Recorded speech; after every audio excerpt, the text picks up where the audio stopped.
Guys আসসালামু আলাইকুম। আশা করি আপনারা সবাই ভালো আছেন। আজকে আবার নতুন একটা ভিডিও নিয়ে হাজির হলাম। আর এই দেখুন আমি সজনে নিয়ে নিচ্ছি। এবার এই সজনে দিয়ে কিন্তু আমি মাছ দিয়ে রান্না করব, ঝোল করব।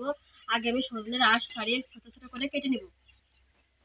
আমি এরকমের সাইজ করে সব সজনেগুলো আঁশ ছাড়িয়ে কেটে নিব।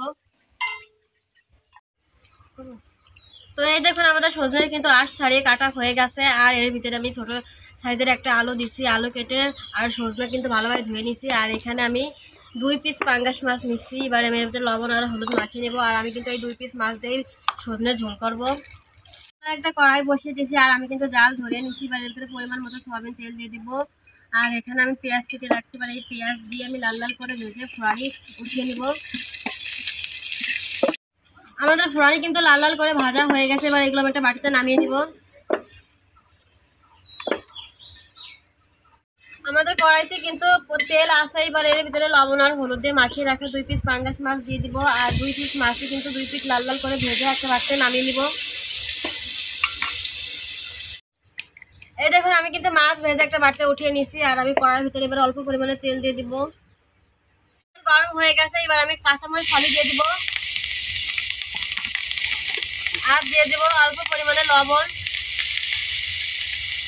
আর দিয়ে দেব হাফ চামচের মতো হলুদের গুঁড়া। এবার ধুয়ে রাখা সজনে আর আলু দিয়ে দেব।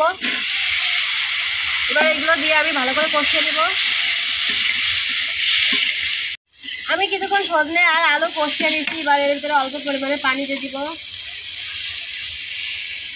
আর আমি এবার একটু নাড়া দিয়ে নেব। এবার আমি একটা ঢাকনা দিয়ে ঢেকে দিব। আর আমি সজনে আর আলু ভালো করে কষিয়ে নেব। আমি কিছুক্ষণ রান্না করে নিয়েছি। এবার আমরা ঢাকনা উঠিয়ে নিব। আর এবার আমি খুন্তিতে নাড়া দিয়ে নিব। এ দেখুন আমাদের সজনে আর আলু কিন্তু সিদ্ধ হয়ে গেছে। এবার ভেজে রাখা 2 পিস পাঙ্গাস মাছ দিয়ে দিব। এবার আমি মাছ দিয়ে 1 মিনিটের মতো কষিয়ে নিব। ফিরে এলাম 1 মিনিট পরে। আমি কিন্তু পাঙ্গাস মাছ সজনে আলু ভালো করে কষিয়ে দিচ্ছি। এবার এর ভিতরে ঝোলের পানি দিয়ে দিব। অল্প পরিমাণে ঝোলের পানি দিব। আমাদের পানি দেওয়া হয়ে গেছে। এবার আমি কিছুক্ষণ রান্না করে নেব। আর আমি যে ফোড়ানি ভেজে রেখেছিলাম ওর মধ্যে ভাজা জিরে দিয়ে বেটে নিয়ে আসবো।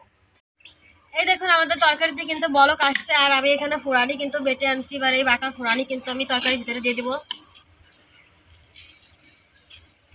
এবার আমি ফোড়ানি তরকারির সাথে কিছু মিশিয়ে নেব। আর আমি 2 মিনিটের মতো রান্না করে নেব। ফিরে এলাম 2 মিনিট পরে। এই দেখুন আমাদের রান্না কিন্তু হয়ে গেছে। এবার আমি তরকারি একটা বাটিতে ঢেলে নেব। আর এই দেখুন আমাদের বাটিতে ঢালা হয়ে গেছে সজনে দিয়ে পাঙ্গাস মাছের তরকারি। দেখুন কালারটা কত সুন্দর আসছে, একদম সবুজ সবুজ। আর আপনারাও কিন্তু চাইলে এইভাবে বাড়িতে তৈরি করে খেয়ে দেখতে পারেন। সজনের তরকারি কিন্তু খুবই ভালো লাগে। আর ভিডিওটা যদি ভালো লাগে তাহলে like, comment, share and subscribe করবেন। ভালো থাকবেন। আল্লাহ হাফেজ।